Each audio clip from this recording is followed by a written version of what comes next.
প্রিয়জনের সাথে ঈদ উদযাপন করতে স্বস্তির সাথে ঢাকা ছাড়ছেন রাজধানীবাসী।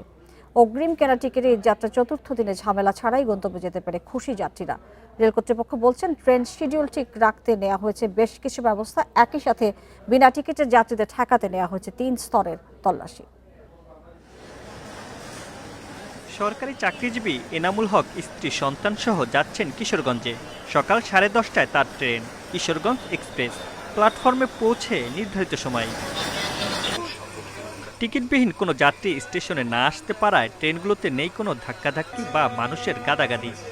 এরা সিরিয়াল মেনটেন করে যেভাবে যাত্রীরা স্টেশনে ঢুকছে, এভাবে যদি প্রতিনিয়তই হয় তাহলে ঈদের চাপটা অন্য বছরের চেয়ে অনেকটা কম থাকবে।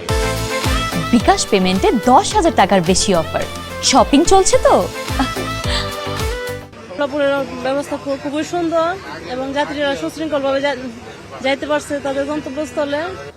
যাত্রীরা জানালেন, অন্য যে কোনো সময়ের চেয়ে এবারের ঈদ যাত্রা অনেকটা স্বস্তির।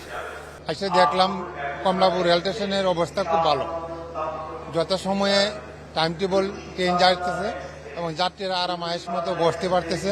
কারণ যাদের টিকিট নাই তারা সহজেই আসতে পারতেছে না, তাদেরকে বিভিন্ন ভোগান্তিতে পড়তে হইতেছে, এটা উচিত। এবারের ঈদ যাত্রায় যাত্রী সেবার মান বাড়াতে টিকিটবিহীন যাত্রী পাওয়া গেলে ব্যবস্থা নেওয়া সহ নানা পরিকল্পনার কথা জানান স্টেশন ম্যানেজার।